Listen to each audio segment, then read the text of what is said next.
Long time no see, friends. What's up? My name is Kay, and this is the No Tracers podcast. It's been a minute, and I feel like we should just dive straight into an episode. Let's get a guest on here. Very excited. My last episode was a while ago, February, the end of February. But you know, it's crazy because I obviously love this podcast. I love doing it. I love making it. I love exploring abandoned places, but I'm also building a crazy career outside of urban exploring. I film rocket launches. And I'm living in a movie right now. It's absolutely insane. Not that this has gone away. I'm not going anywhere. Just the frequency with which I can actually, one, get guests that are available, and two, record a podcast about this stuff. It's not as consistent as it was, but thank you guys for still supporting the show and for listening when I do put an episode out. I see the feedback. I see the comments. I see the love you guys still have for this show, and I truly appreciate it because without you guys, the show wouldn't exist, obviously.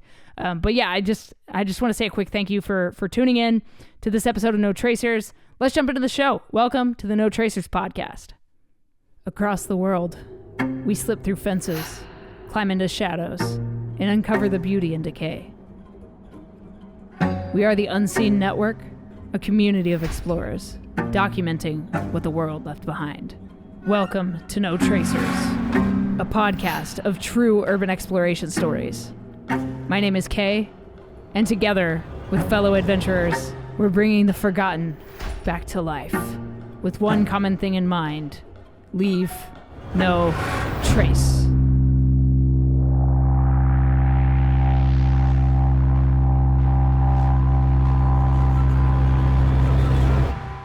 Happy to be back, guys. Thank you again for tuning into this episode of No Tracers. I hope you are headed out for a weekend of exploring. The weather is starting to get nice. Obviously, there's been some crazy weather recently. I live in Tennessee, and we've been dealing with some tornadoes over the past week. Some actually crazy tornadoes. 226 tornado warnings were issued just a few nights ago, which is absolutely just wild. I did not sleep that night. We're just, getting emergency broadcast alerts on our phones every 10 minutes, and you can't sleep through that. If you've ever heard one of those, it's absolutely insane.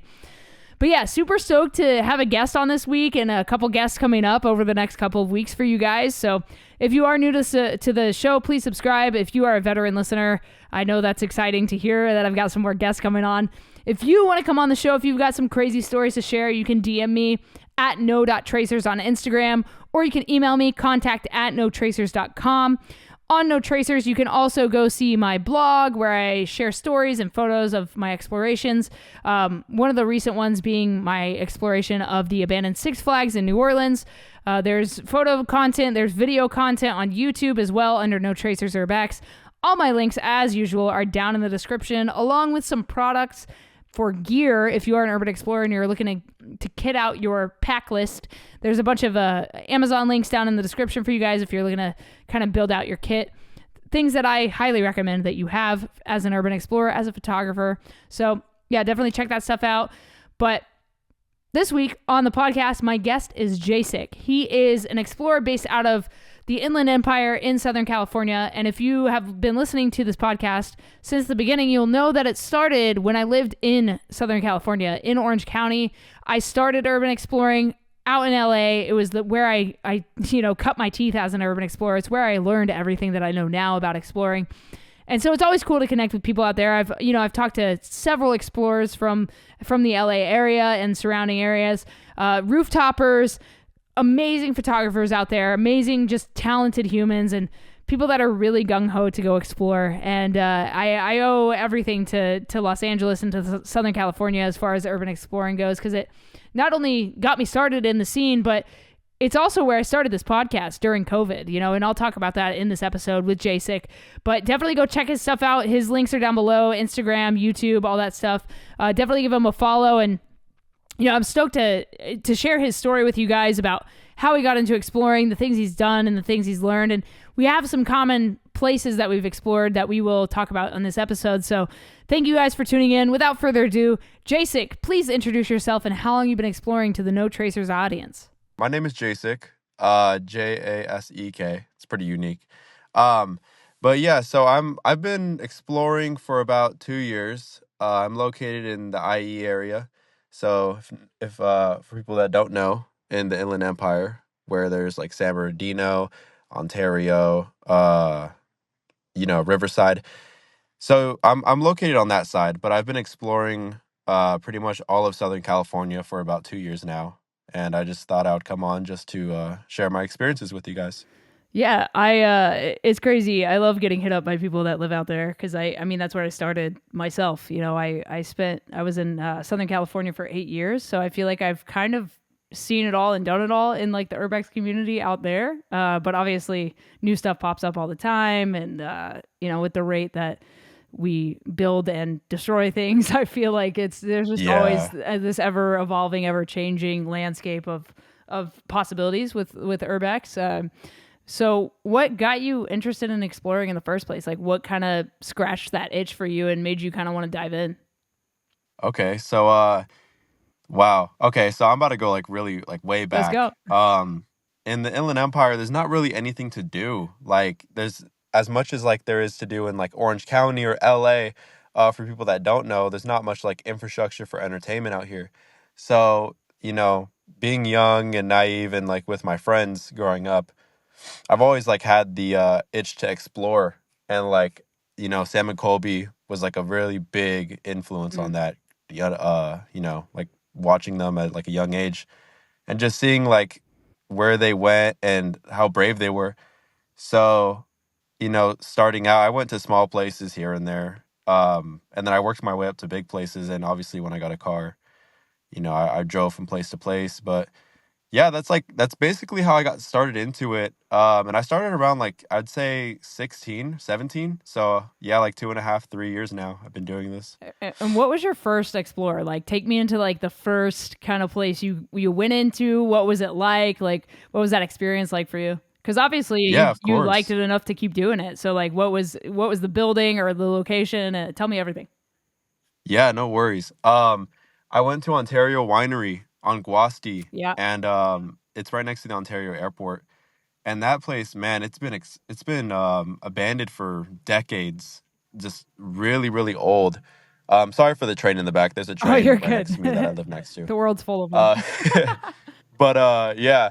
So, um, I I was like just scouting the place. I went with my one of my other friends. I'm just gonna keep his name Yeah, yeah. disclosed, but I went with him, and it was both of our first times, and we went in like very blindly, and I didn't really do my research on like what to bring or anything, so it was just and I didn't really like think to leave anything in the car, so all I had was like my wallet, my phone, and my keys, which is not the safest idea, but anyways, there was a little opening in a fence, and we went under and like all military style. Mhm.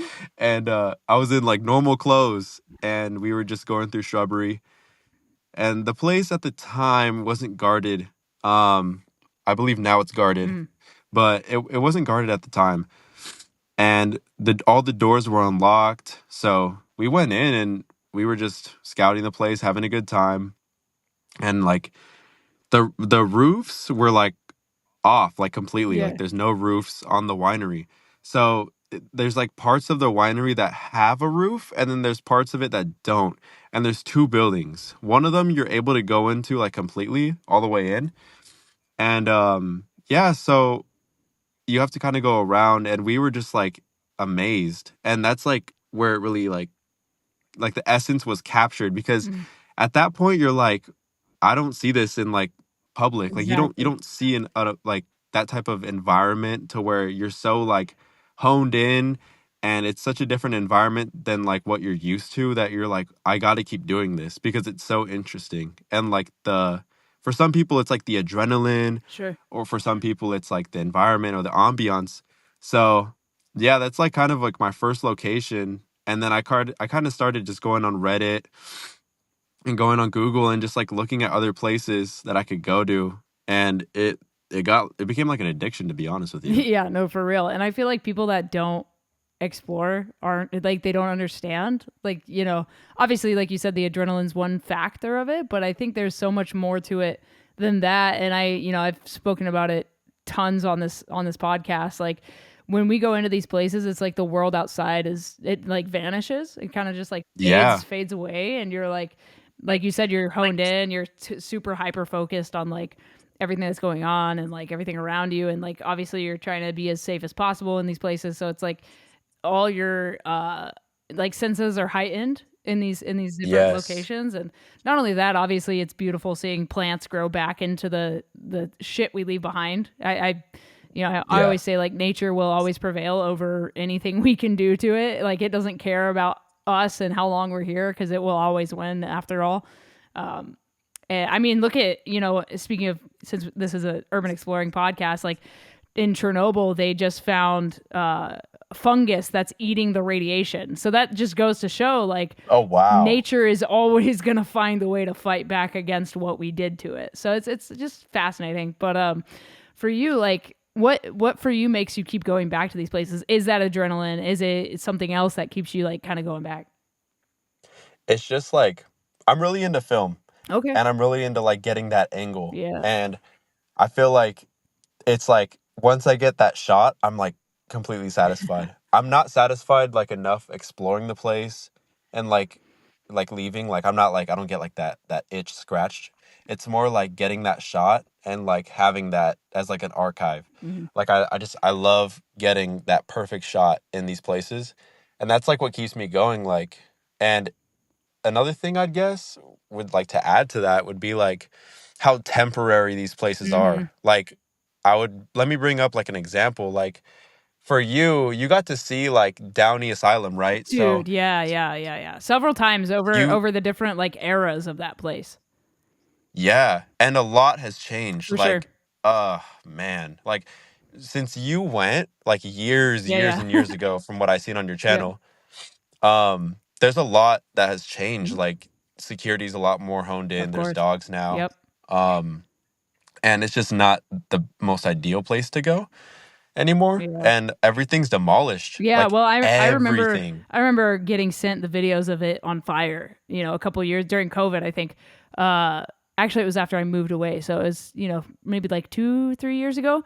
I remember getting sent that video and I was like, "Oh, it's over. Like that place is gone. It will never be what it was Yeah. again." And that place obviously had like a whole lore about it, just like, you know, that was the first place I went that I started learning about how asylums were built. Like they built their own town essentially, like just crazy. There's the history of those Wow. places and like obviously all the shit that happens in or happened back in like old asylums, just like to the patients that were there and like the secrets hidden behind the closed doors. It's just a lot of it was very dark, and I think that energy stays in those buildings. Yeah, 100%.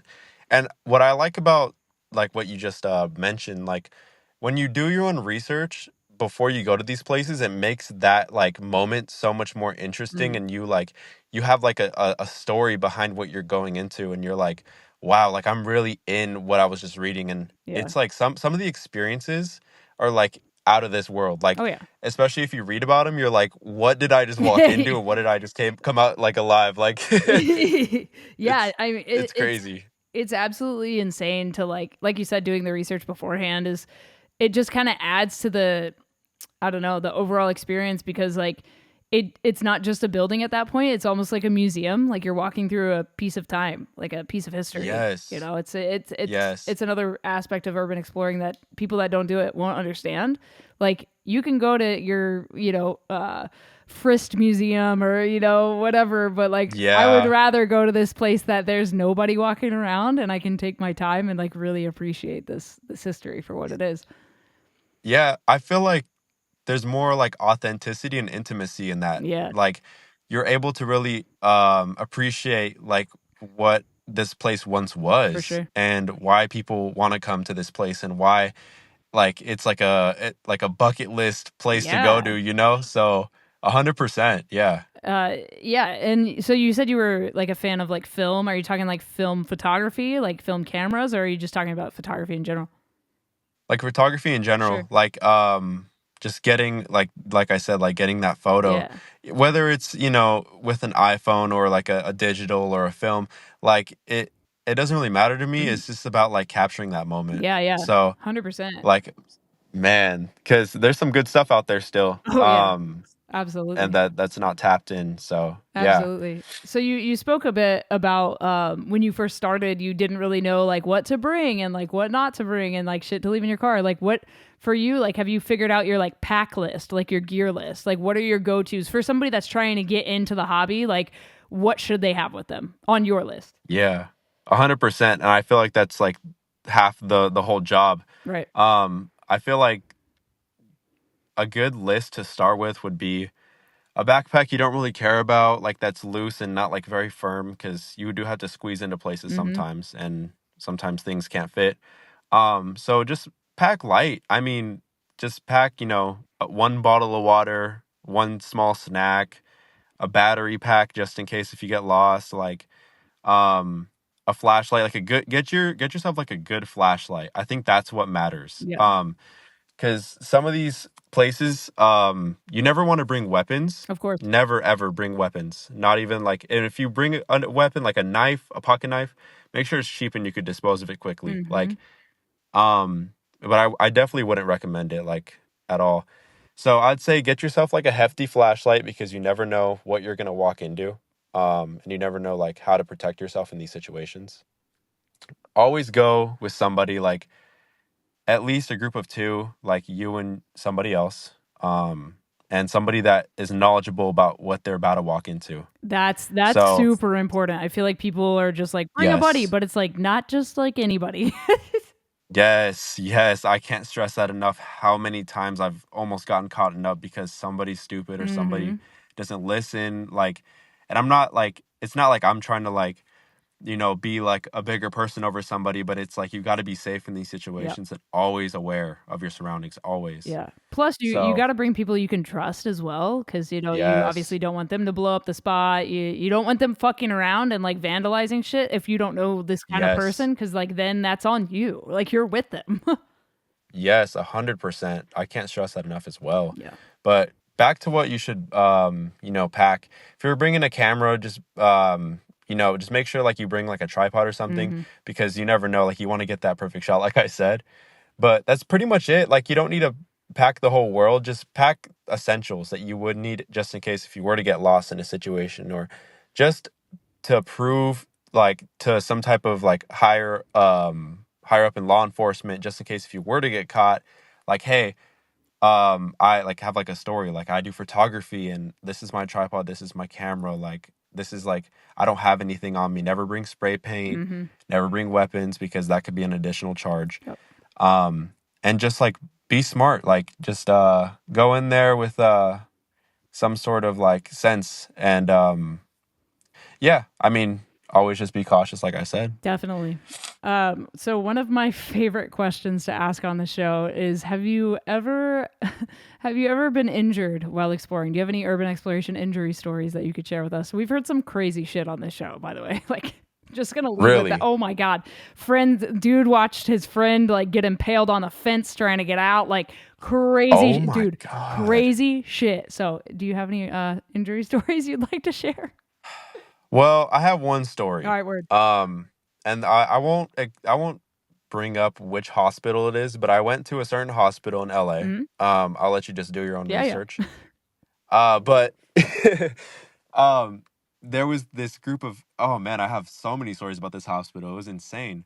Um, One time there was this other group of people, and it was right about when I was starting to get into exploring, and I brought a certain person that wasn't very aware of his surroundings. And you never know, don't ever go up to other groups and ask him like, hey, like what's up? Like let's explore together. Yep. Because you never know how it could end, and you don't know what you're getting yourself into. So he went up to him and he's like, yo, and it's like a group of like four other people. Oh god. And this guy, he brings like a weapon inside, like a handgun. Oh, And okay. Nah, I'm out. I'm out. I'm out. yeah, yeah. That's And we crazy. were Oh with him and fuck. we didn't know Oh this, fuck.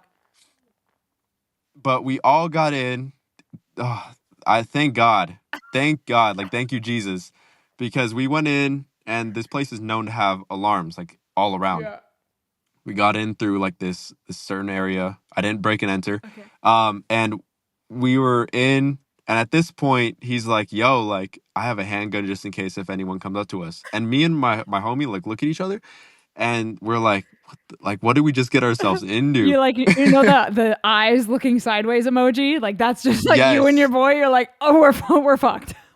No, seriously, that was what Oh like shit. the type of situation. And you know, we're going through this place, and this guy just decides to like fire off the handgun. And as he's firing it off, his thumb hits the slide, Oh and fuck. like his whole thumb is just gashed. And he's like freaking out because it was his first time like shooting a gun, My brother obviously, in because Christ. you know, What are you doing?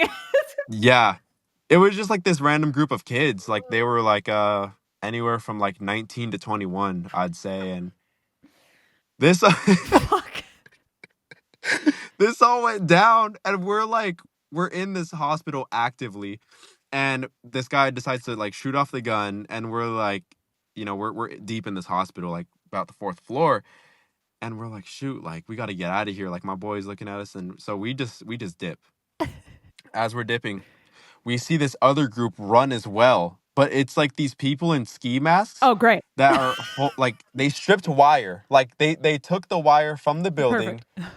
and they were running to this van with this getaway, and they just like dipped. And me and him were looking at him, we're like, what? Like, what is going on? You're in a And movie at so, this point.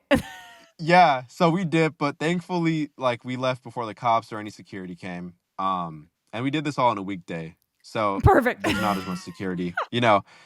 And so we're like, oh, that was definitely one of my craziest stories. I'd say Wow. another injury story that I have is out in San Bernardino Hills in Satan's Castle. Yeah. And that place, the history on it is where like it was a place back in like the early 1900s where people used to get sacrificed, from what I know. And uh and that there's like a podium like overlooking the hill, right? And we're like taking photos, and I actually still have the photos, so I have all of our reactions. But Wow. like as we're taking photos, we're standing in the middle of a pentagram as we look down, and then like we all like start crying like randomly, and then my homie looks at my back and I'm scratched, and I'm like, what? Like you can't make that up. Yeah. And so like I have like literally all the pictures of us being like, nah, like we got to get out of here. And we're all just like running to the car crying, and we don't know like why, but it's kind of like what you brought up about how it's like the darkness, like the Yeah, darkness it's so enters you, real, bro. and you feel like very like vulnerable, like alone, like Yeah. you're like, oh my god, like very cold, you Yeah. know? You feel like you're being watched from like in the Y- dark. Ugh. Oh, I'm getting these yeah, chills it's thinking about it. Fuck. yes, yes, and nobody knows about that feeling until you start getting into urbexing. Exactly. And man, it's a certain feeling that you can't really explain unless you really like get it. But we got that feeling, and we all ran to the car, and yeah, I had a scratch on my back. Wow. It was crazy. That place is super super haunted and active. But Crazy. yeah. So that's just a couple of my stories that I have that are like you know, where I've had an injury or somebody else has had an injury. Yeah, it's wild you bring up like, paranormal, supernatural, demon type shit. Like I made a episode, I don't know, a year ago. I came across I got asked to go check out a practice space for a band because my buddy plays in this band, and he at the end of our conversation, after we like talked about the music video that they wanted to film, he was like, "Do you like scary movies?" And I was like, "Well, yeah, obviously. Like, who doesn't?" And he's like, "I got to show you something," and he pulls this box out, and like, long story short, it's an exorcism kit from a real exorcism from What? 1949. This kid in St. Louis had an exorcism performed on him in a hospital. And that story went on to inspire the book, The Exorcist, and then obviously the film, The Exorcist, and therefore every exorcism and possession film ever made after that point that like followed in the footsteps. So my Wow. friend, this guy, he's from St. Louis. He used to mow the grass for a janitor that worked at that hospital back in the late 40s. And after that exorcism on that kid, the priests left and they left their exorcism kit and never returned for it. And the janitor like held on to it in case they came back for it. They never came back for it. He kept it. And then he was starting to get old. And so my friend was cutting his grass one day and he was like, hey, I have no use for this. It's kind of interesting. Would you like it? So my friend took it, put it at his parents' house, forgot it for like, a decade or two or whatever, till like one Thanksgiving a few years ago, went to like clean some stuff out, organize the attic or whatever, found the box, brought it here to Nashville, showed it to me. And my first thought, because I'm an idiot, was, hey, can I use this for a music video? Wow. So I just last week shot this music video for like I'm a metal vocalist, but I wanted to do like a hip hop project because I grew up on, hip hop, Eminem, all that shit.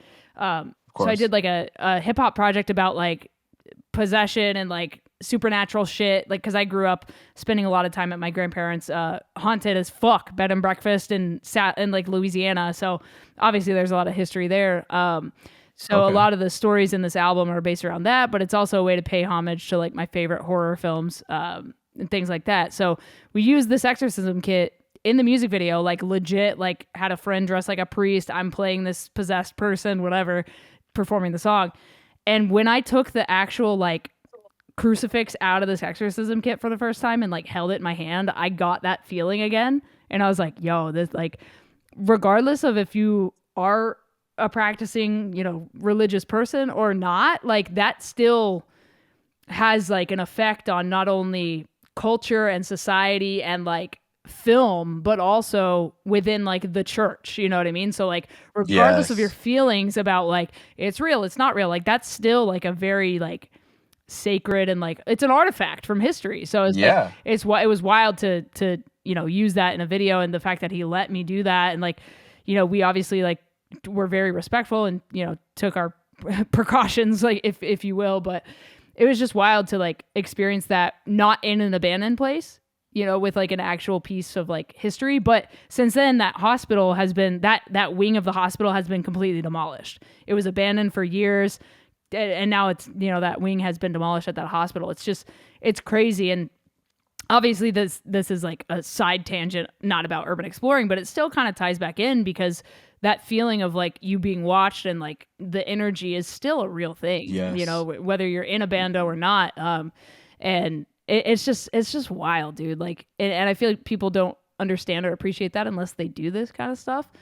I'm just going to pause the podcast real quick, guys. Hi, this is Editing K in post-production. So I've been racking my brain on how I can get you guys some really cool referral things as far as like things that are adjacent to like urban exploring and like spooky horror themed stuff. And I found the thing. I found the first thing that I really want to talk to you guys about. Obviously, I used to promote Liquid Death Water. They no longer do those referrals, but you guys supported the hell out of that, which I truly appreciate. So I've got something new for you guys. If you are into scary movies, if you're into horror stuff, you've probably heard of the film production house A24. They brought you films like one of my favorite films, Talk to Me. I actually, speaking of, music videos using artifacts, I actually bought the hand from Talk to Me from A24 and used it in a music video for that hip hop project I was just talking about in the podcast. The song is called The Conjuring, and we basically recreate the party scene from the movie in our own low budget way. And we used we used a replica hand that A24 sells on their merch shop. And then it got me thinking, like, wait, does A24 do like a membership program? And it turns out that they do, and it's actually freaking sick. They are not paying for this. This is strictly a referral thing that I think is actually really good bang for your buck. So the way it works is they have a monthly or an annual membership through A24. It's called the AAA24. All access, obviously, is what that means. But this is how it works. So with A24, you sign up for the membership. You can pay, like I said, monthly or annually. I have the annual plan just because it's easier to do up front without having to deal with the monthly subscription thing. But this is how it works. If you sign up under me, you get a free month of membership. If you stay on, I get a free month of membership.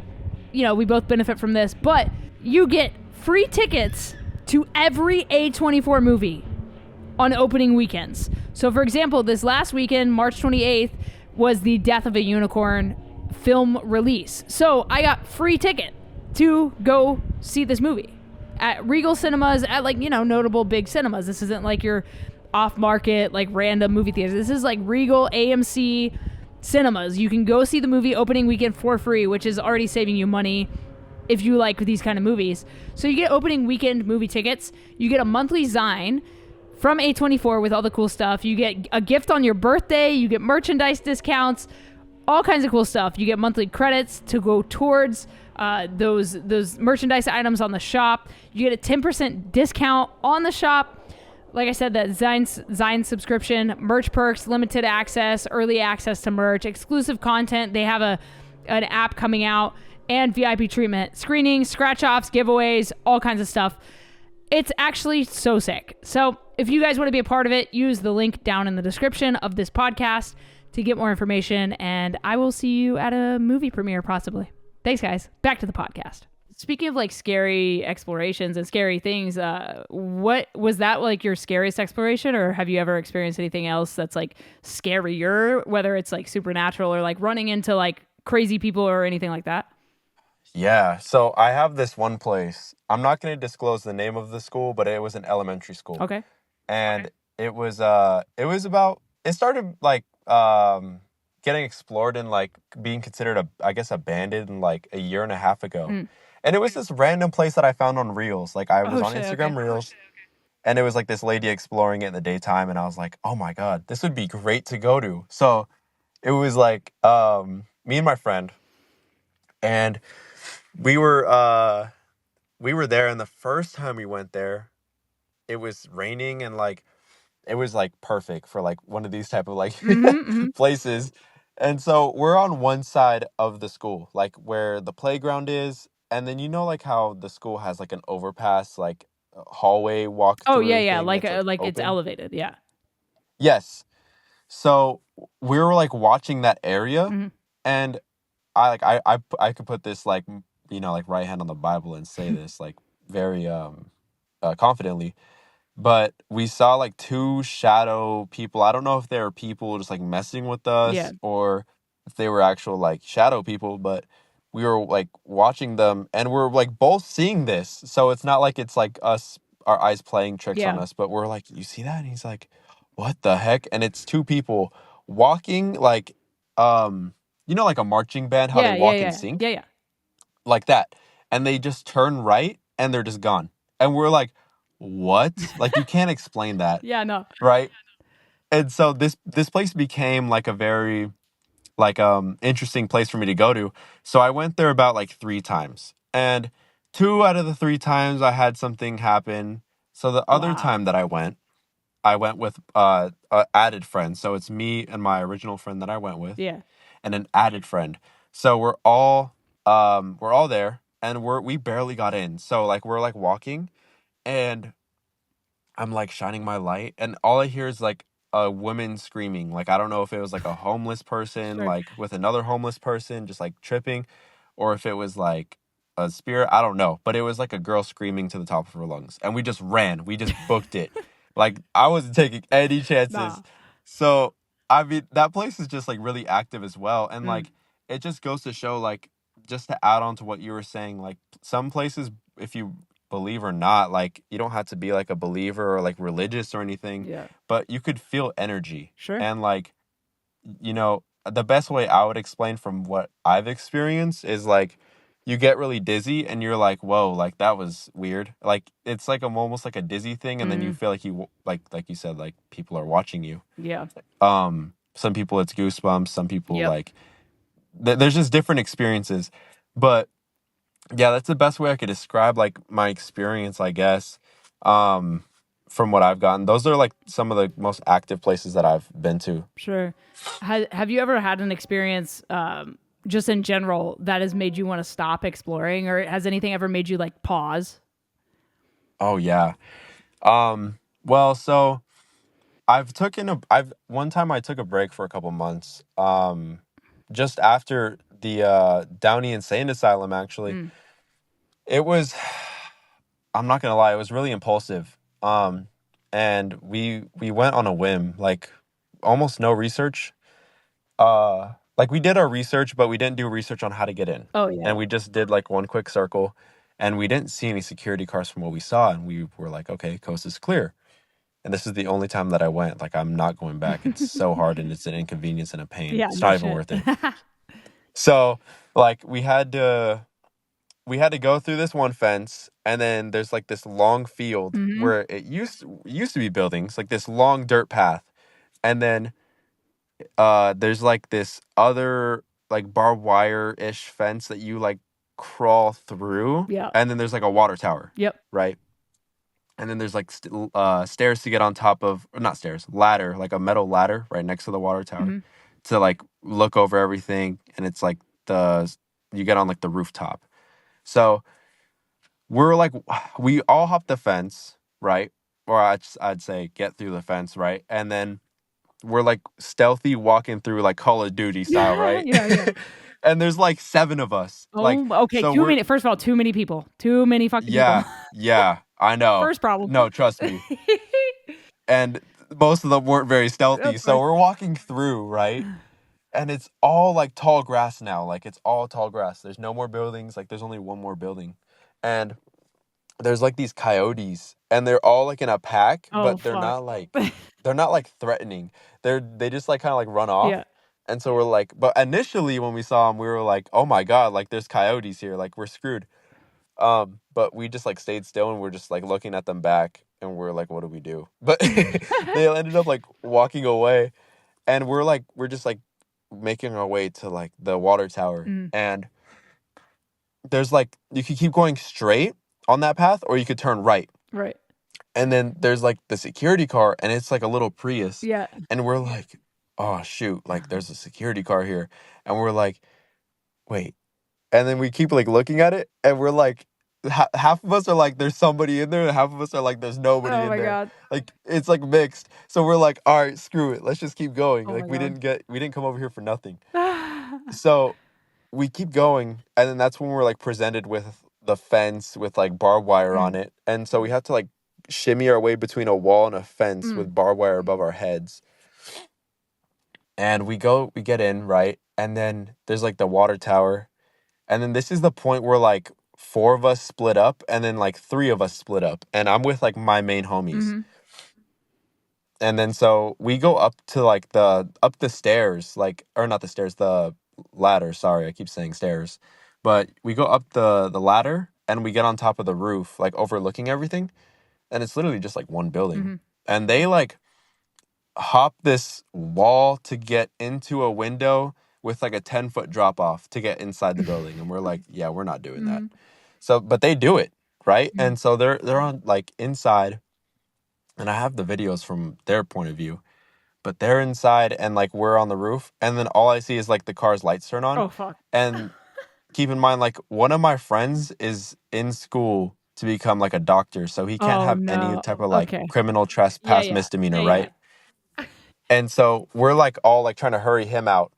Like, all of our priorities are just on him. So we'll be the bait type thing.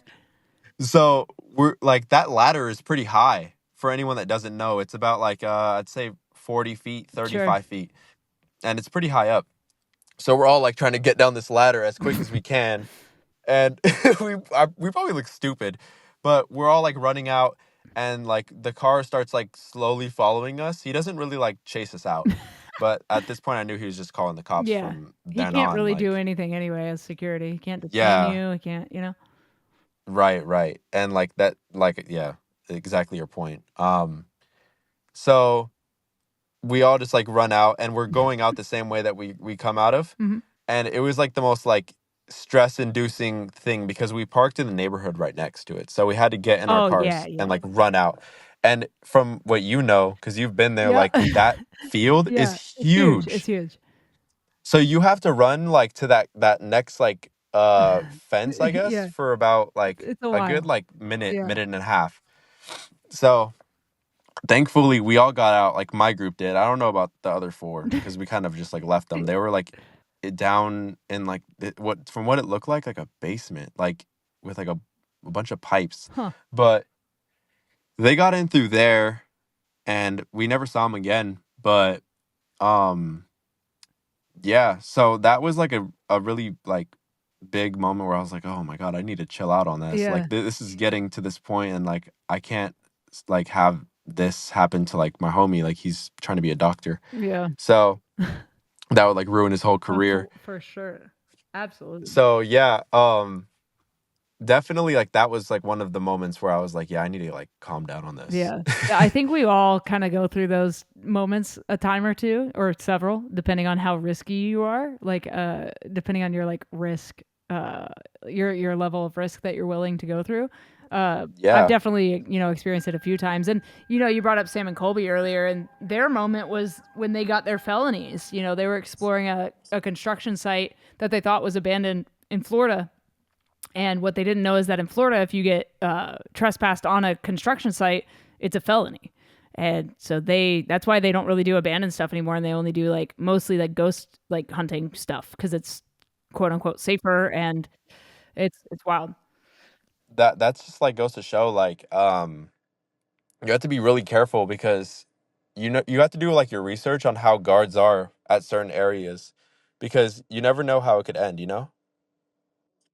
And a big thing is like some police, like I know for certain, like I won't throw the name out there, but there's a mall out in Hawthorne. People can The find it, mall. you know. But the police You mean station, the mall? yeah. But like the mall like is like across the street from a police station. So the Yep. cops are on there like stat, like, and so guards are also on that place, and it's not some places like it's not the best and like the easiest to get into or get out of, Mm-hmm. Yeah, there's another spot in Pasadena that's like next to a police station as well. Like, why Oh, do we do that? yes, I think I Why know do what we you're do that? talking about.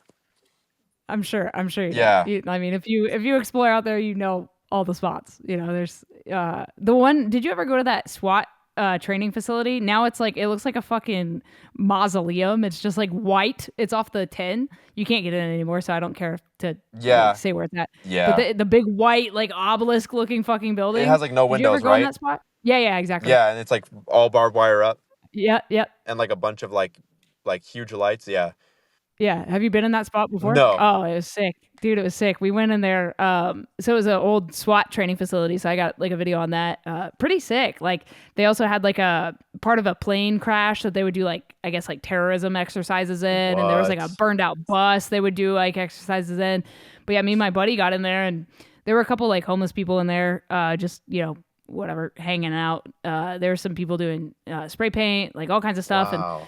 And what was wild was like some firemen showed up just like in their blue uniforms, and they were just like, hey, like what are you guys doing? And we were like, oh, we're just photographers, whatever. And they were like, okay. Wow. And we just left. But that was like the one and only time I went there. And then the next time I like traveled out to California, it was like completely sealed up, and I was like, yo, that's crazy that we got to see that spot before it was like fully sealed up. And they made that place into like a sarcophagus. Like it looks hideous, by the way. Like it's just really a fucking does. white boring ass, like what the fuck is that? Yeah. It's like really like right off the 10. Like it's right next to right it. off like just right off it. It's crazy. There's so many cool spots out there that I am fortunate enough to have been able to experience before they got either sealed up or kind of guarded more closely. Yeah. Especially like the hospital, the main hospital that kind of everybody has seen on my channel, or kind of everybody's been there. Josh, Sam, and Cole, everybody's fucking been in that place. Yeah. But now it's like way harder to get into, and I mean, I think our story is probably the craziest because like a security guard essentially sent us to the top, like through the staff elevator. Like it's just insane situation. It's just wild. I'll tell you off stream about a couple of details. Yeah, go ahead. About that hospital because I just word. went there last night. Sick. So yeah, I remember we were talking about that. But yeah, we'll chat after and keep it off the books. But yeah, and I mean, it's crazy how fast things transform, like especially out in LA. Oh, yeah. Because you'll like you said, you'll see a place like that's golden, beautiful, and then like next thing you know, it's just shut off completely and just guarded heavily by security. Like there's been places that I can't get into. For example, nobody's gonna get in here, but Lincoln Heights Jail. Oh, dude, it's so sick. Oh, it was such a cool explore, bro. That place was so fucking cool. Oh, God, one of my favorites. Oh, one of my favorites. Really? Oh, yeah. Dude, there's like solitary confinement cells. Fucking crazy. Dude, we We were in there for like 4 hours just exploring every floor of that place. But then we were like, Wow. we got trapped in there. So like the only way in was like somebody had kicked a hole through a piece of wood or whatever. So that was our way in and out. But a cop like pulled up and parked right like up against the building right next to that hole. So if we hadn't Oh, seen him, we would have like just gone out and then would have been lit up immediately. But like, we were able to get out of that place another way. I won't say how. But yeah. and we all had skateboards. So like we just acted as if we were like skateboarding nearby, and we had parked it like idiots right out front. So we just like skateboarded up to our cars, got in our cars, drove away. The dude was still sat there like waiting for somebody to come out of the building, bro. Oh my God, that's It was definitely crazy. like a fist bump, like we fucking did that shit situation. But yeah, dude, Lincoln Heights Yes. jail, bro, fucking sick spot. R.I.P. Yeah, RIP, man. Like that place is, for anyone that doesn't know Lincoln Heights Jail, it's this old, one of the first jails in Mhm. LA. And man, is it old. There's like a boxing ring Oh yeah. inside from what I've Oh, seen. it's sick. Like, Oh, it's so what? sick, bro. A gym, a boxing ring, but also solitary confinement. What the fuck? Yeah. Crazy spot. Like what type of like, oh my God. Like, and so I went there and I've tried to go, oh my God, I've tried going there on holidays just to think like outside the box, Yeah, like, yeah. hey, security isn't gonna be here Thanksgiving on a is the holiday. best. Thanksgiving is the best day to explore because Yes, okay. Thanksgiving? nobody fucking wants to work on Thanksgiving. I'm just saying. True. I'm just saying. True. And like I went there on Labor Day Oh and yeah. I went there and like people there was, for anyone that doesn't know, there's both two security cars. There's one on one side and one on the other side. Do they put one in the And parking lot behind? yes. Oh, damn, they really did step it up. Yeah, Fucking they really did. crazy. And everything's boarded up in the front. I Yeah. don't know if it was that way like when you Yeah, went, yeah, no, it's but totally like bolted, sealed. yeah. But we, that there was that hole in the piece of plywood. Thankfully, when we went, and of course, they've probably sealed it way thicker now. But fuck, that place was insane. What an insane Man. fucking exploration. We thought they were gonna come inside. Like we were like, oh, we're fucked. But nobody ever came to get Damn. us. Wow. Yeah, it was wild. And like I've tried talking to security too. Like I was just like, hey, I do photography. Can I like pay you $100 for like an hour? Yeah. Like I've tried so many times, Usually and like I love that method, but it usually only works if you're already inside a building. really, Oh yeah. Yeah. Oh yeah. Cause like you're already there and they're like, hey, you gotta leave. But you're like, yo, if I give you $50, can I just like finish what I'm doing? As long as you're not breaking shit, they're usually like, whatever. Cause that's more money than they're yeah, gonna make like for 3 hours of work anyway. true. I mean, security guards do make like 1750, I'm fifteen saying. fifty. Like so there. I feel like some guards that are private, like for example, Osama bin Laden's mansion. Everybody knows about this Oh one. yeah, yeah. But it's out in Bel Air, Mm-hmm. and there's private guards for the houses surrounding it, so Yeah. they have no control for that house. Yep. But I've talked to guards, and like guards really don't care there. But Yep. the only problem is that they're renovating the place, Yeah. and so like all the graffiti's gone. I just went there last night. Oh shit. All the graffiti's gone, but the lights are all on, and there's a truck, like a pickup truck, parked outside, and there's a Mm. person like inside that we were hearing like hammering stuff. Mm-hmm. And we're like, like we gotta leave. Like obviously, Damn. what are we gonna do? Yeah. So yeah, That's like crazy. contractors were inside for sure at night. That's wild, dude. Like it's interesting hearing about like the state of how things are now because I haven't explored out there in a couple of years now. I almost did last winter, like a couple months ago because I was out there for Comic Con, which is it was at a convention center that was next to the big high rise apartment buildings with all the graffiti. Oh, Like yeah, the graffitied ones. I'm talking like my hotel was next door, and when I got there, I was like, oh no fucking way, like it's right Yeah, here. So I hit up one of the homies. And I was like, yo, like I'm in town. He's like, yo, you want to hit that spot? And I was like, fuck yeah. But he never like reached out to me like about it. Like he never followed up. And so like by the time it was like the weekend was over, I was like, okay, well I gotta leave now. And so I never got to hit it. And I did not want to go in that place by myself because I know it's like no, in yeah, a bad part of town, and like I'm not trying to run into fucking psychopaths in that place. yeah, But that's I heard some behind the scenes about that apartment complex, and like why it went abandoned and like what's gonna happen to it. Fucking crazy, dude. It's crazy. Yeah, it really is. And like that place is like on heavy lockdown now. Oh yeah, fully Like surrounded, alarms, motion sensors, the whole bit. yeah, and like there's like 4 police cars on each corner, and they're all like always watching. Yeah, And like I've seen people try to get in yeah, because I was trying to get on rooftops in downtown, sure. and Also hard now, huh? oh That my shit used god, to be so unless easy, bro. unless you know somebody that Yeah, like is a dog. guard in the Yeah. hotel, Mm-hmm. no, yeah, you no chance, Yeah. like Back in at all. like 2015 when I was super into like rooftop shit, it was so easy. It was so easy. But like that's 10 years ago. Of course they like, it's kind of a bigger deal now. With like, thanks to YouTubers like TikTok and fucking Ryan Taylor with his BMX bike on the fucking South Korea oh Air yeah, building. Like, bro.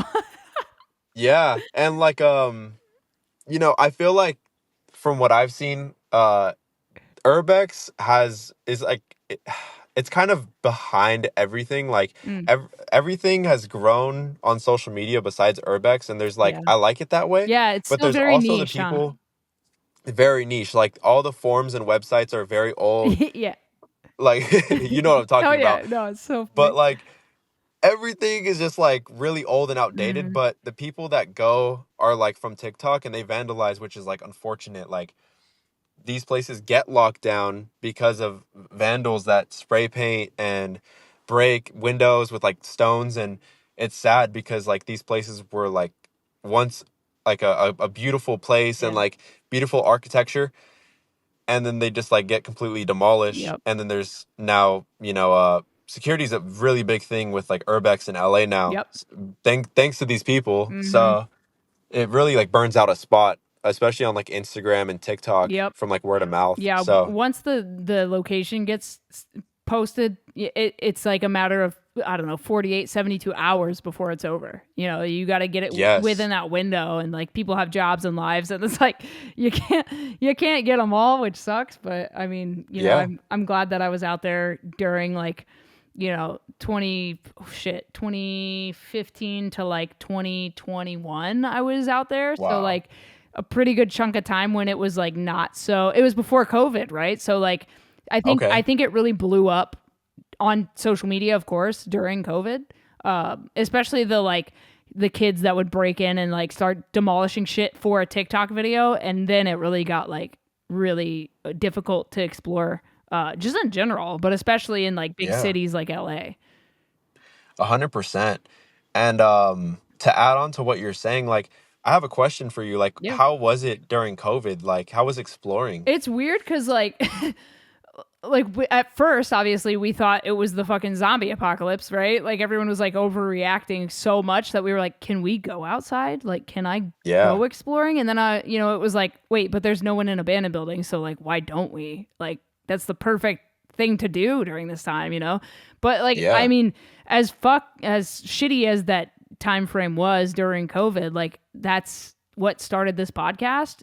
So I owe a lot to like that time, because I had the time to like kind of dive into this, and people were willing to like come on the show and kind of really help build it. And it was like the first urban exploring podcast. So like I'm super grateful for like that time, because I was able to build something and kind of build a community around this podcast. And it's been really cool. But yeah, during that time, exploring was like a little weird. It was just weird to like, especially in LA, because they had it so locked down. Like you couldn't go to the yep, grocery store, bro. Like it yeah, was rough, especially out there. So I mean, it was definitely difficult. But once things kind of like got a little bit more relaxed, like I started, because I'm a videographer by trade, so I started like flying around the country and stuff, and was able to like go on tour. Like my band went and toured Europe kind of at the tail, I guess the tail end of COVID, if you will. Like the end of 2021, we went over to Europe, and I got to explore some stuff over there too, which was awesome. Like there's some whole towns in Europe that are like completely yeah, abandoned. So it's like just a whole other thing. And I was like, oh shit, I should, kind of get out of the country a bit more. And it's yeah, crazy because I grew up overseas, but I wasn't into like urban exploring at that time, which like if I had been, I would have done some crazy shit. Um, yeah, but yeah, it as weird as COVID was, like I really do appreciate that because of this podcast, like this was really like that was the thing that sparked this idea to like create this. So super grateful for that. And everyone had time to listen to a podcast. And that's when podcasting also blew the fuck up, so it's like, Yeah. that it was just like the right time, so as weird as it was. But for you, like, how like, what do you hope for the future of urban exploring? Man, like I hope that people I hope that people are more considerate of Mhm. like spots. Like I want people to get into like Urbex, and I want people to like enjoy the hobby, because after all, like it is something that like not every human could just like do. Like everybody could just like get into this thing, but at the same time, like you got to be like cautious, and you got to like do this out of like passion and love. Like it's something that I feel that's like uh a step out of reality, and like you're able to just like enjoy what was once something like we explained. But like I feel like people just like, if people went into it with the right intention, then it would be a lot more fun, if that makes Yeah, sense. yeah, absolutely. So I have a section of the show that I kind of added in the more recent years, where I have my previous guests ask the next guest questions. It's just like a fun, without knowing who they are. It's just like general questions that other people have. So one that I have for you is from Hysterical Panic. And his question is, what is something you've touched while exploring that you regret touching? Oh, that's a good one. Oh man. Um, I'd probably say like, let me think about that one actually, Sure. because I've touched a lot of like, I'm trying to think of the worst thing that I've touched in, like, 'cause there's a lot of things, as Yeah, you it's know, like, gross. It's a fucking disgusting ass thing we do. It's yeah, it so really nasty. is, especially if you try to get into like a really old spot. Yeah, I think I'd say probably when I went to the specific hospital that I'm not going to sure. name, as you know, there's a lot of nasty things in old Oh hospitals. yeah, because Used they leave scalpels. everything, they leave it all. Like what Yeah. the fuck? Yeah, It's so so gross.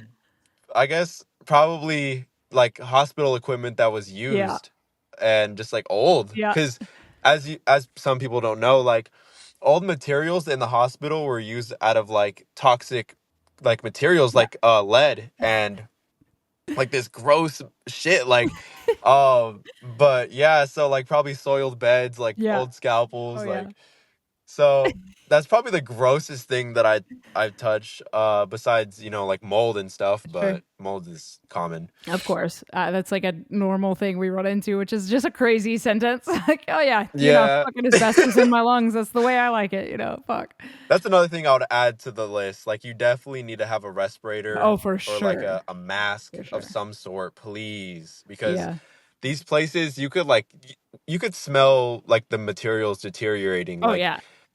you could, when you like, you'll know the smell. When you know, like It's funny. One of the first episodes I made of this show, I had a guest on, and I was like, "Yo, it's crazy. Like, they should have like like an urban exploring advertisement that's like, in 10, 20 years there, it'll be on like, daytime television. Like, did you ever explore abandoned places? You may be liable for compensation if you have these kinds of cancer from asbestos from abandoned buildings."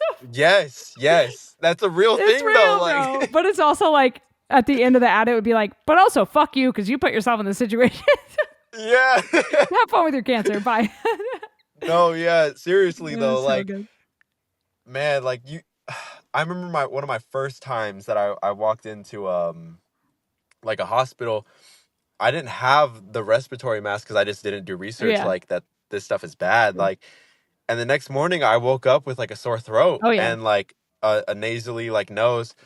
So I would definitely say like please, it's only like $15. Pick it up on Amazon and like pick one up with filters, Yep. because I promise you it will make your life easier and cause like possibly prevent any sort of cancer or respiratory issues in the Yeah, future, please exactly. do it. And, Please. and Yes. if it's like a situation where you're like trying to go today, like you're listening to this podcast on your way to a bando, like stop at a Home Depot. They also have respirators. Like if Amazon Prime Yes. is not an option, like there are respirators. Go get one. It's so important.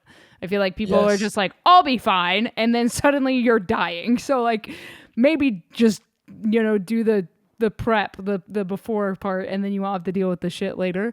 Learn from our For sure. mistakes is what we're trying to say. Yes. So I Yeah. mean, yeah, always I go back to that subject of like always Sure. being Of prepared and course. just yeah. Yeah. And so another guest, Zach Visuals, his question is on risk management. Where do you draw the line on risk? Like, is there anything that you like aren't willing to do, or is there like a line you won't cross? Yeah. Going back to doing your research, like just make sure that you know what you're getting yourself into. I'm gonna shout out one of my favorite content creators, Davey. And Davey, he's based out in LA. Another one is Moody Gabe, but Oh they yeah. basically go to like places on Broadway Street, and they just went to the old Sears building. Oh shit. And they have some balls for this because like man, like that place is like alarms, like motion sensor Yeah. lights. Like that place is on lock now. Like it wasn't back then, but it is now. And they went in and they just posted this video like I think yesterday. No It's going way. crazy. It's blowing Holy up. shit. And they got in and like the alarm went off and they just ran through and like still went in. Like they have They some were like, balls. let's just, we're already here. We might as well fucking send it. Yeah, so they sent it. They got to the top of the building and they documented everything. Everything's still in there. It looks Wow. insane from the inside. And when they got out, there was like two cops and they were like holstering their guns and they were like get up against the wall and like they got arrested. So it just goes to show like I think a good middle ground is like do your research, make sure security isn't like crazy or like cops aren't gonna come. And like because it's really like a 33% chance that you run into someone like that's having a bad day, like a cop on an ego trip or that wants to press charges or Yeah. takes you in for the night into the station. So definitely do your research. I'll definitely cross the line at like cops, but if you feel strong about like a place and like it's on your bucket list, send it, but like have like the 750 to like bail out, or like Yeah. for the charge. Don't explore broke is what you're trying to Yeah, say. don't explore broke. Don't Please explore don't. broke or have a rich friend. Yes, Oh yes. my God. Okay, so one more question from a different guest. So exploring with Nomad, his question is, do you have any good luck charms? Like anything you always take with you into one of these places? Yeah, I do, honestly. I have I'm religious, I'm Okay, Christian. sure. So I've had a lot of situations where like I felt like God was with me in this. Like this isn't a coincidental thing. And like I go into it with like a cross and I pray before. Praying is like a really big tool of mine Sure. before I go into anywhere because prayer has gotten me through a lot of things, especially Urbex. So I always pray before and I as long as you know like God's got you, I think that the rest will follow through. Sure. But I'd say that, and also like I said, like another tool that I'd bring is definitely a mask. You can't forget that going back to it. I know I 100%. keep tying things together, No, but these are like yeah, it's real. crucial things that I feel, For sure, for sure. Do Um you have a question that you'd like me to ask my next guest? ooh, let me think about that. Man. These are some really good questions though. Like I feel like these They are like really just like elevate the show because I asked kind of the similar questions, but then like I was like, oh wait, I should like see if anybody else has any ideas, So it's been really cool to like have the input from other explorers to actually like format the show. Super cool. yeah. I guess I would have to ask like has anyone went through like an abandoned like a location where they knew that there was like police guarding it and what was that story like? Like has anyone like Like fully sent it despite the cops being there? yeah, because I've seen a couple things of people like getting in and out of places like with Sure. security or police, and it's pretty insane like how stealthy they are. So I want to see if anyone's gotten through successfully with police being close or on call. Like I want to see like what that's like. Yeah, I actually can share kind of a story. Going back to Downey, actually, the first time I went there, I was doing a photo shoot for a musician, like a singer songwriter, and she actually had heard about the spot, and she was like, "Hey, have you heard about this place Downey, Asylum?" I was like, "Yeah, I haven't been there yet." And she was like, "Do you want to go take photos there?" I was like, "Fuck yeah, let's do it." So we get there. We didn't go through the field. I've never been through the field. Just full disclosure. The first time I went through the front fucking fence gate. Like Oh, okay. but there On the was other no, side. yeah, but there was no cop out there at the time. There was no security car. There's nothing. It was like, they had done a lap or whatever. So they weren't there. So we just went, we were like, oh, great. We can just go through. There's no security. So we're like walking up to where the patients' wards were. This is obviously before the fire and all that stuff. And a cop pulls up like next to us and he's like, hey, what are you guys doing here? You can't be here. The whole spiel. And I was like, oh, I'm a photographer. This is my friend. She's a songwriter. Like, we heard about this place and thought it'd be cool for some photos. And he was like, all right, well, you can go ahead and take your photos. Just don't go in the building. And if another cop stops you, I can't help you, kind of thing. He just like turned the other way and drove off. And I was like, that's dope. And of course we went in the fucking building and took, like, what do you mean? Like, you just told me not to stick my finger in the outlet. I'm going to stick my finger in the fucking outlet. So we went in the building. It was creepy. It was amazing. The photos are sick. We did some wild shit in there. As far as photography goes, light painting, like all kinds of cool stuff. Got out, walked out. Everything was chill. But like, that was my only like main like run-in with a cop. And then, I've also gotten like permission to explore a couple spots, which is always weird. The Six Flags in New Orleans, I got permission to go in there. Like What? Yeah. Like right before Thanksgiving, last November, before they started like the demolition process. So did like a night shoot there. We lit up the Ferris wheel with lights, like full shit.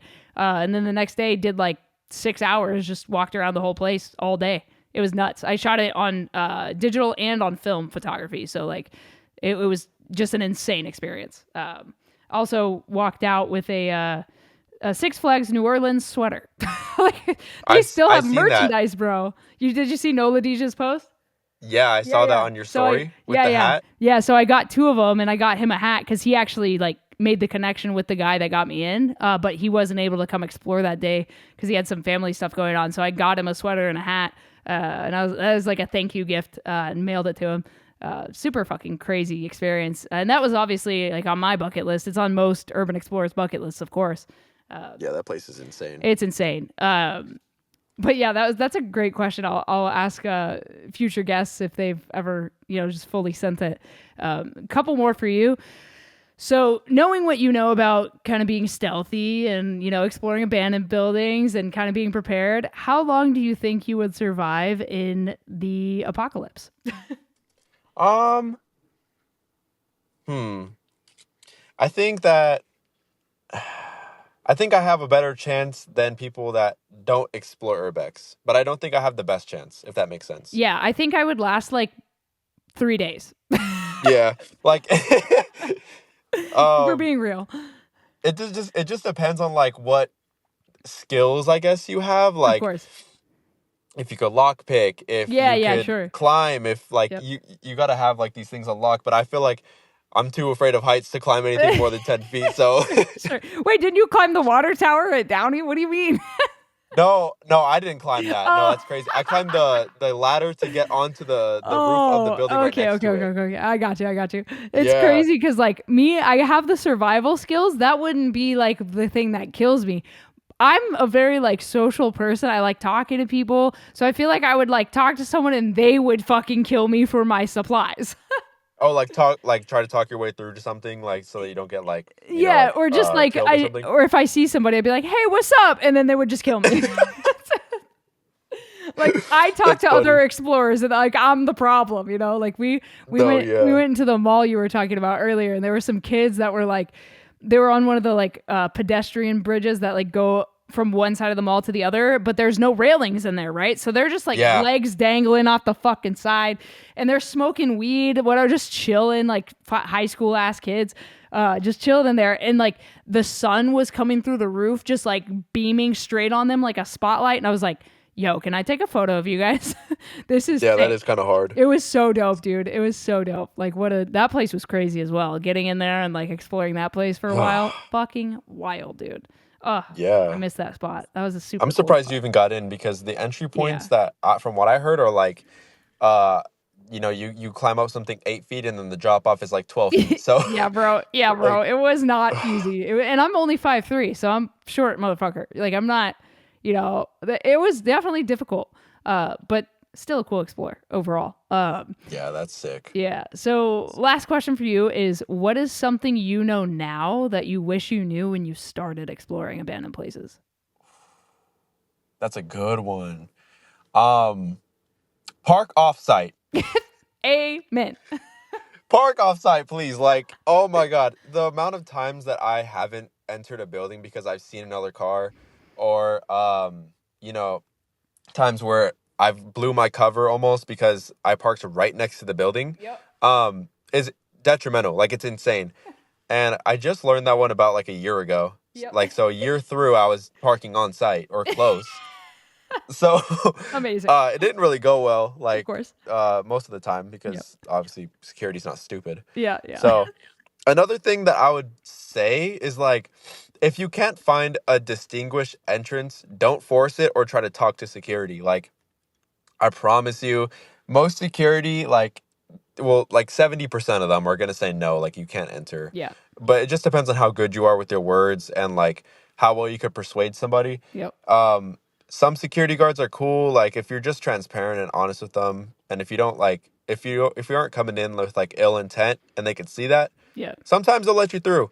And that's like always like my last resort is just like try talking to security. Yeah. But yeah, I'd say just, man, yeah, just park off site. That's like the biggest one for me, to be honest. Absolutely. What would you say though?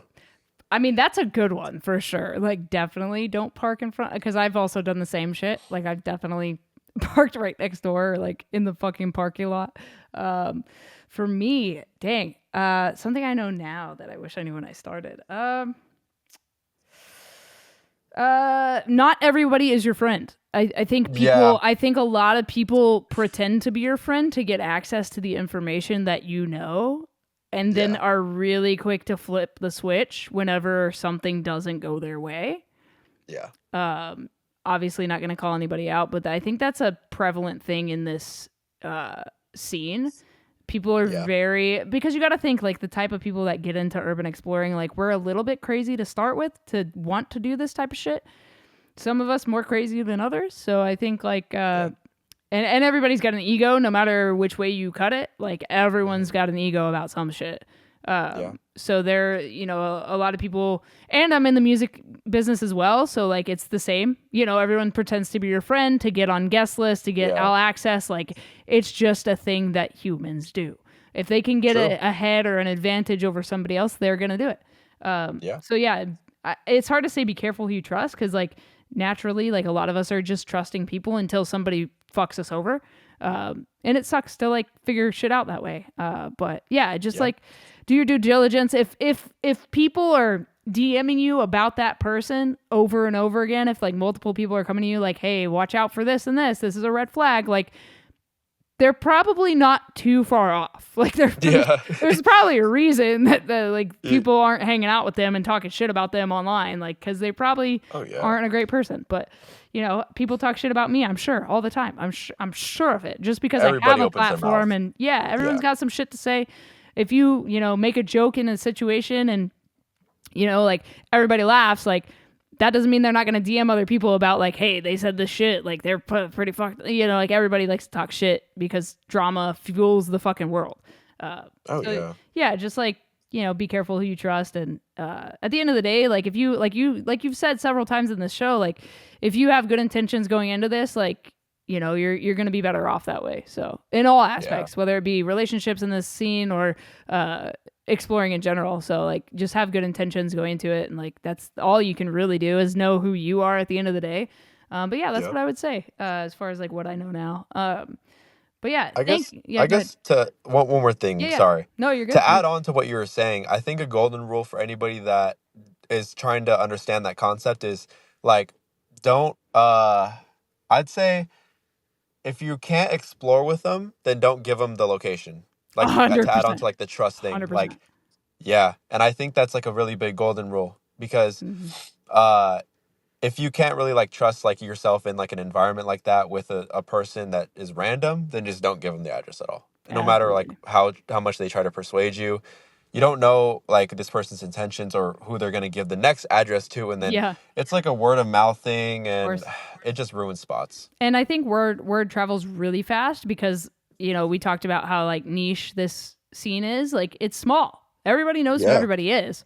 If you've done this for longer than like 2 weeks, like you're a part of it, word travels really fast in the chat rooms on Reddit there's a whole, like I didn't really want to bring this up on the podcast, but I think it's kind of interesting. So there's an Instagram account and I'm sure they're going to listen to this podcast. So it should be interesting getting a DM from them, but there's an Instagram account where you can, and I also don't know if I want to promote this, but I'm just going to talk about it. I don't care. Whatever. It's fine.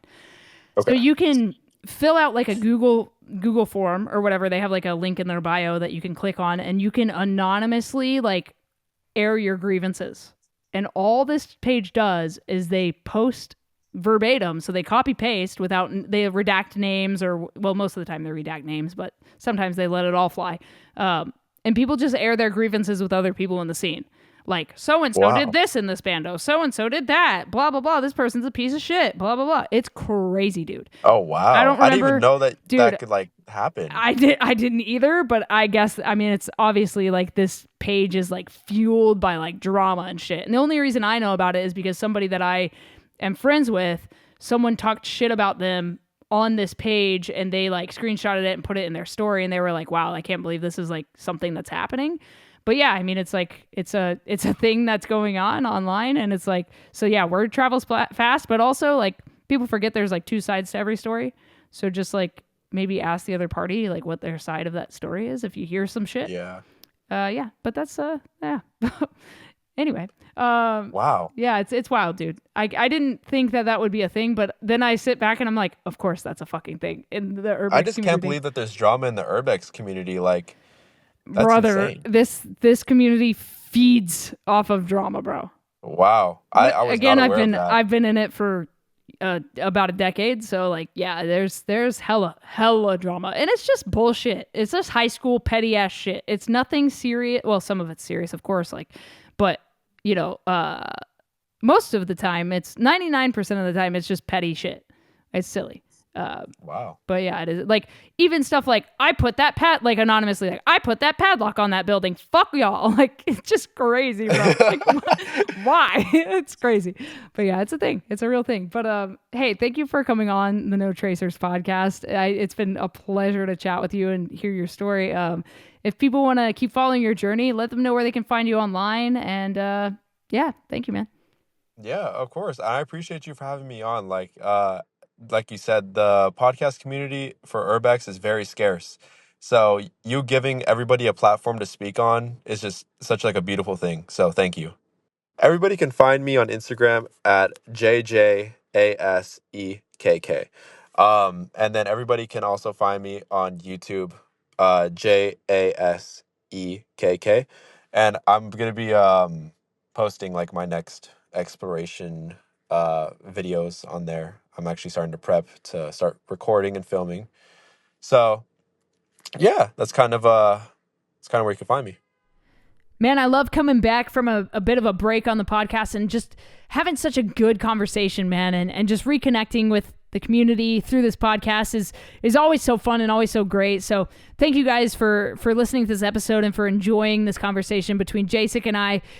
Please go support him and everything he's doing. He's capturing some really amazing stuff. And, it like I said at the beginning of the show, it's really cool to connect with people that live where I started urban exploring, and he's relatively new. So just support the guy and really enjoy what he's doing. Thank you guys for tuning into this episode of the No Tracers podcast. As always, if you want to support the show, there's many ways to do so. A bunch of affiliate links down in the description. And just a big thank you guys for all your support and all your love over the years. Come back next week. I will have another guest, actually a couple guests. Very, very excited to share something cool in the Urbex community with you guys with these guests that I will be having on next week. So definitely subscribe, tune in, and I will catch you guys in the next one. As always, stay strong, keep enduring, go out, go explore something, and remember, leave no trace.